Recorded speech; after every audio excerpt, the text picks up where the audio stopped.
La 5G. Un simple chiffre adossé à une simple lettre. Et pourtant, mises ensemble, elles se retrouvent au cœur de l'une des plus grandes guerres commerciales de l'histoire entre les États-Unis et la Chine, les deux plus grosses économies du monde.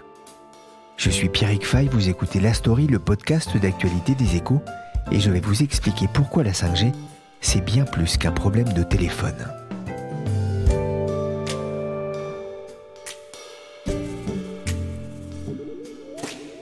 Il y a 16 ans, la sidérurgie américaine était au cœur des tensions entre les États-Unis de George Bush et la Chine de Hu Jintao, avec une forte hausse des droits de douane contre la Chine mais aussi contre d'autres pays, comme le Brésil, la Corée, la France ou l'Allemagne. C'était la guerre de l'acier.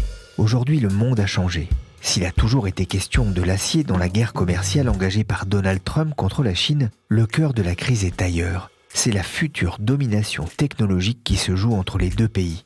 L'un des principaux champs de bataille, la 5G, la nouvelle génération de la technologie de communication sans fil. C'est un enjeu crucial pour les États-Unis.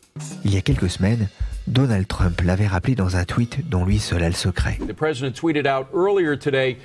Je veux la technologie 5G et même 6G aux États-Unis dès que possible.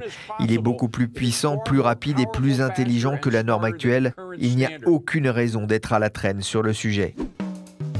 Les générations précédentes, que ce soit la 3G ou même la 4G, n'avaient pas eu le droit à un tel honneur, et pas seulement parce que Trump n'était pas encore président des États-Unis. Il n'y avait pas d'enjeu stratégique mondial autour de ces générations. Pourquoi est-ce le cas avec la 5G ? Pour y répondre, il me faut un spécialiste. Sébastien Dumoulin est journaliste aux Échos, il suit le secteur des télécoms.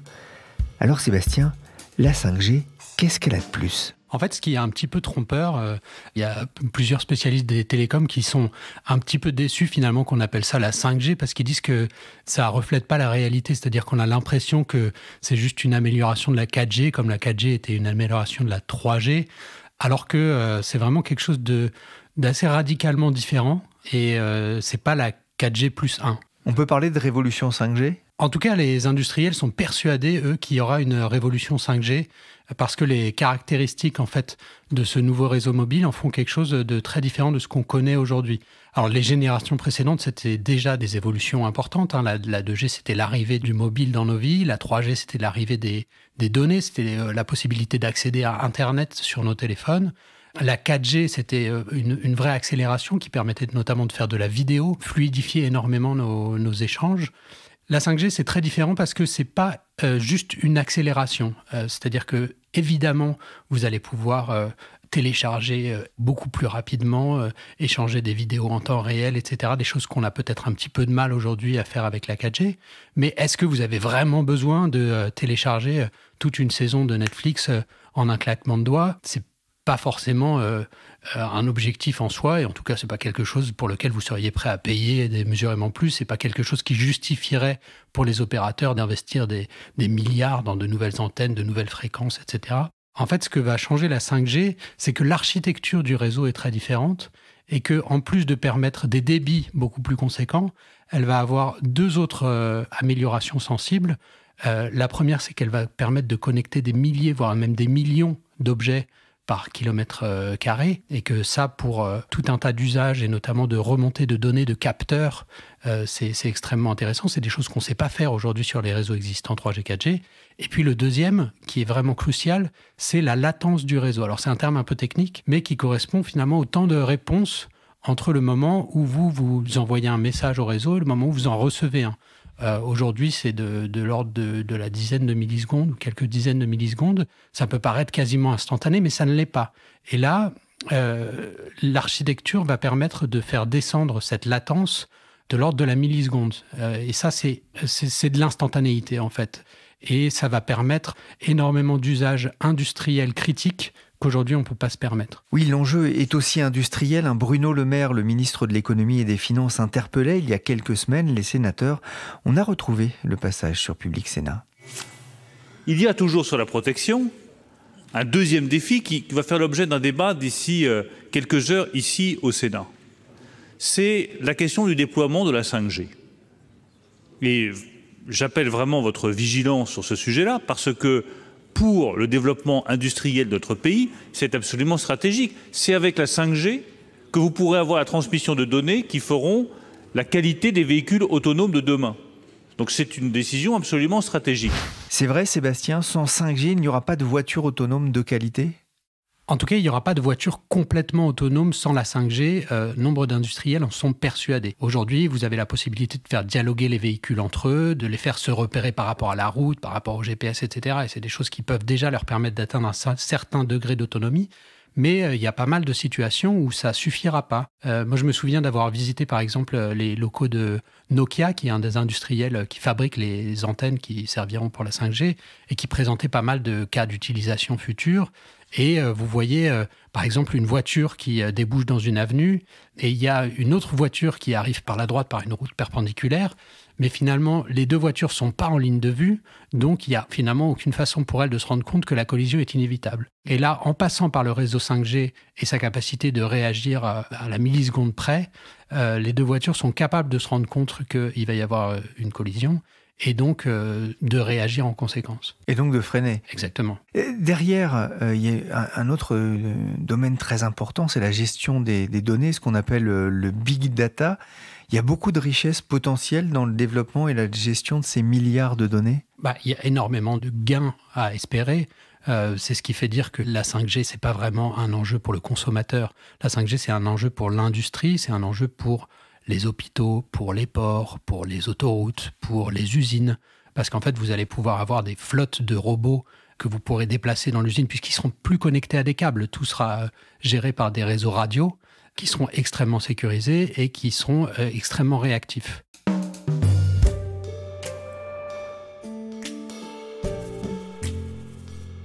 Objets connectés, big data, ces simples mots font frissonner les investisseurs du monde entier.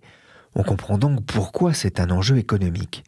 Mais en quoi est-ce un enjeu géopolitique au point que les États-Unis de Donald Trump menacent de casser la base du commerce mondial de ces dernières années ? Écoutez encore ce qu'en dit Bruno Le Maire. La différence entre la 4G et la 5G, elle est double. La première, c'est que dans la 4G, les données sensibles sont stockées dans les cœurs de réseau, uniquement. Mais ils ne sont pas dans les antennes relais. Avec la 5G, les données sensibles seront dans les cœurs de réseau et dans les antennes relais. Ça veut dire que toutes les antennes relais que vous avez dans vos territoires, dans vos circonscriptions, dans vos départements, sont susceptibles de faire l'objet d'espionnage et deviennent des outils vulnérables à des espionnages venus de puissances étrangères. Sébastien, la 5G, c'est une porte d'entrée pour les espions de tout poil ? Alors, les réseaux de télécommunications ont toujours été une porte d'entrée pour les espions de tout poil. Il ne faut pas se voiler la face. Ce qui change avec la 5G, c'est que, comme on l'a dit précédemment, elle va connecter beaucoup plus de choses que ce qu'on connectait jusqu'à présent. Et donc, ça devient un réseau qui est vraiment critique.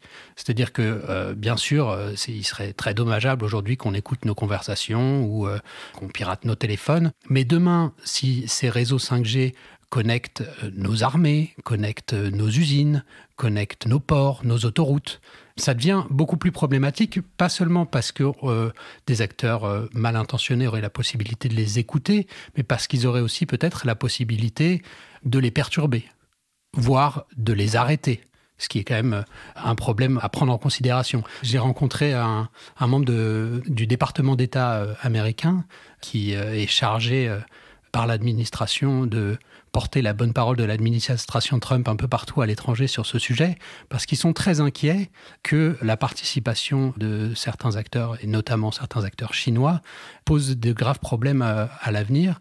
Un des raisonnements, c'est de dire, imaginez que vous ayez une usine de production d'aluminium, par exemple, et que la qualité de l'aluminium qui sort de ces usines soit contrôlée par des capteurs, et que tout ce réseau de capteurs soit connecté à la 5G. Si vous avez un acteur étranger qui est en capacité, d'une manière ou d'une autre, de fausser l'information qui ressort de ces capteurs et que la qualité de la production, vous ne puissiez plus en être sûr à 100%, ça pose un problème d'envergure. Et l'aluminium qui est notamment beaucoup utilisé aujourd'hui dans l'aéronautique. Oui, bien sûr. Mais le problème est assez large. C'était juste un exemple parmi d'autres. Mais finalement, si vous avez des véhicules connectés qui sont reliés au réseau 5G et que vous êtes capable de manipuler, ce sont des scénarios un peu catastrophes qui relèvent sans doute de la science-fiction. Mais dans quelle mesure est-ce que vous n'êtes pas capable de faire avoir un accident à une voiture, voire dans un contexte de crise ou de guerre qu'on ne peut pas complètement exclure à l'avenir, ça ne serait pas raisonnable.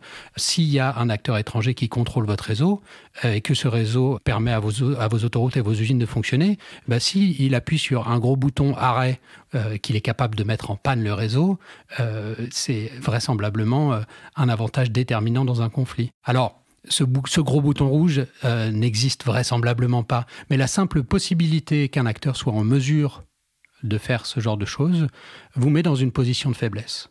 On a bien compris ce que dit Sébastien. Les risques de piratage d'infrastructures par le biais de la 5G ne doivent pas encore être surestimés. Mais la question de l'espionnage est aujourd'hui au cœur du procès en sorcellerie fait aux États-Unis à Huawei. Washington invoque des questions de sécurité nationale pour justifier ses attaques contre le groupe de télécom chinois très avancé sur la 5G. Huawei est accusé d'être un faux-nez des services d'espionnage chinois aux États-Unis. On en parlait il y a quelques jours dans un précédent podcast sur la guerre commerciale.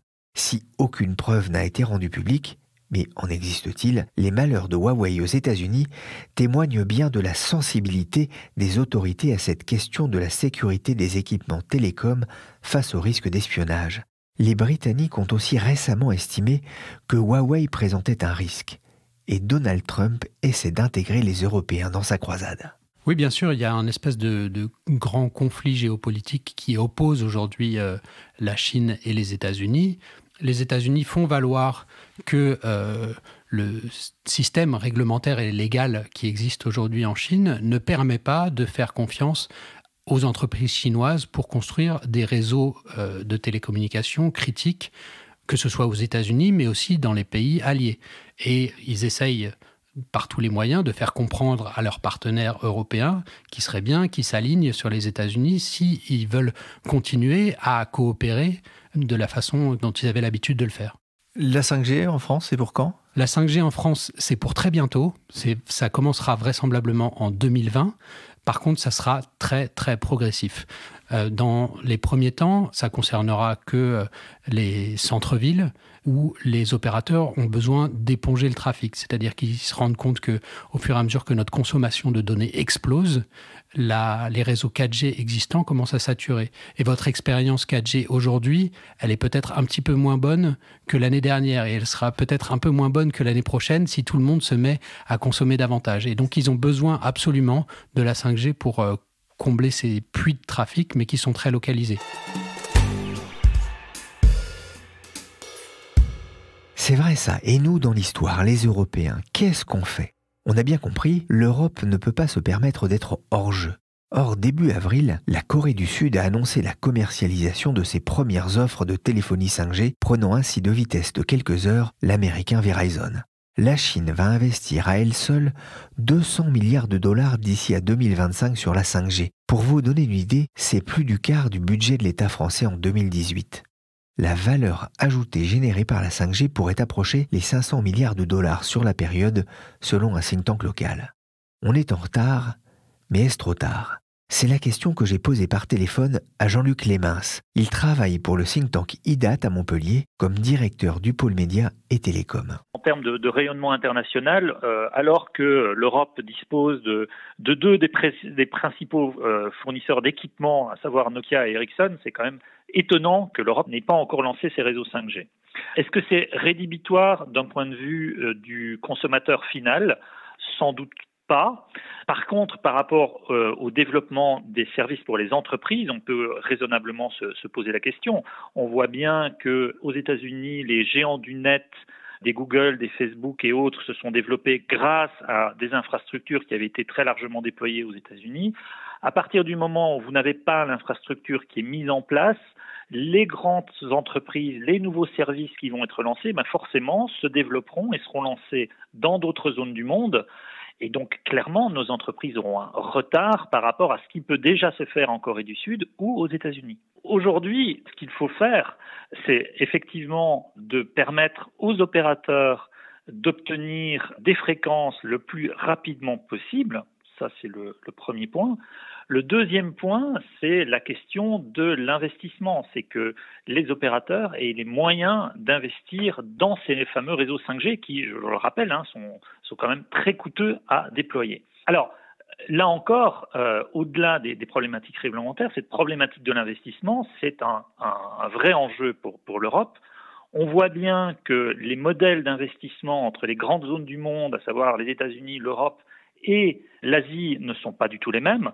En Asie, on voit bien que les États, les autorités publiques mettent elles-mêmes beaucoup d'argent sur la table pour pouvoir déployer des réseaux avancés, notamment des réseaux 5G. Donc on voit une activité publique, une subvention publique très importante. Aux États-Unis, il n'y a pas de subvention publique. Par contre, les opérateurs sont extrêmement rentables du fait de prix des services de télécommunications qui sont plus élevés, notamment qu'en Europe. Et donc la rentabilité des opérateurs télécoms américains leur permet de mettre les milliards de dollars nécessaires au déploiement de ces nouvelles infrastructures. En Europe, malheureusement, on est entre les deux. En Europe, les autorités publiques mettent peu d'argent public sur la table pour déployer des infrastructures et en même temps, nous avons des opérateurs dont les taux de rentabilité sont parmi les plus faibles, en tout cas entre les trois zones que nous venons de parler. Donc, nous n'avons à la fois pas d'argent public pour déployer les infrastructures et des opérateurs européens qui sont déjà au maximum du taux d'effort d'investissement qu'ils peuvent faire. Et donc, ça conduit à des différentiels d'investissement entre l'Europe et les États-Unis, par exemple, qui se montent à 50 milliards d'euros par an de différentiel d'investissement. Vous comprenez bien que 50 milliards d'euros par an de différentiel d'investissement entre l'Europe et l'Amérique du Nord, ça finit par se sentir et au bout de quelques années, on verra des infrastructures beaucoup plus développées en Amérique du Nord que nous ne verrons en Europe si les tendances se maintiennent comme cela. Le 2 mai dernier, le gouvernement a signé la lettre de cadrage ouvrant la voie aux enchères sur la 5G. Celle-ci devrait se tenir à l'automne, avec l'espoir d'un lancement du service commercial en 2020 dans plusieurs grandes villes. Avec une question fondamentale pour les opérateurs. Quel sera le prix de la 5G ? Alors que l'État a besoin d'argent pour éviter un trop fort dérapage de son déficit budgétaire, la facture risque d'être salée pour les opérateurs fragilisés ces dernières années par la guerre des prix. En Italie, les enchères ont atteint 6,5 milliards d'euros et 5 milliards en Allemagne.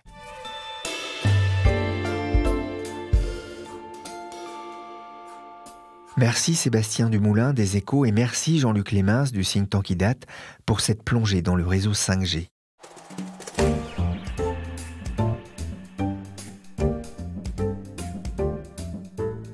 L'espionnage, la manipulation, le sabotage des réseaux dont parlait Sébastien, vous l'avez compris, pour l'instant, c'est encore de la science-fiction. Ça me rappelle toutefois un polar de Mark Ellsberg, Blackout, sur le piratage du réseau électrique européen qui va conduire à un véritable chaos en Europe. Disparition progressive de quasiment tous les services publics et des moyens de production, risque de défaillance des centrales nucléaires, scènes d'émeutes et de pillages, ça fait froid dans le dos. Blackout de Mark Ellsberg témoigne de la fragilité informatique de certains systèmes critiques pour l'Europe, un livre que je vous conseille quand vous aurez envie de vous reposer les oreilles. La Story, le podcast d'actualité des Échos, c'est fini pour aujourd'hui. L'émission a été réalisée par Adèle Itel avec Jean-Philippe Louis et Michel Varnet. Vous pouvez retrouver cette émission sur votre plateforme de podcast préférée. N'hésitez pas à vous abonner pour ne manquer aucun de nos épisodes. Pour l'actualité en temps réel, c'est sur leséchos.fr.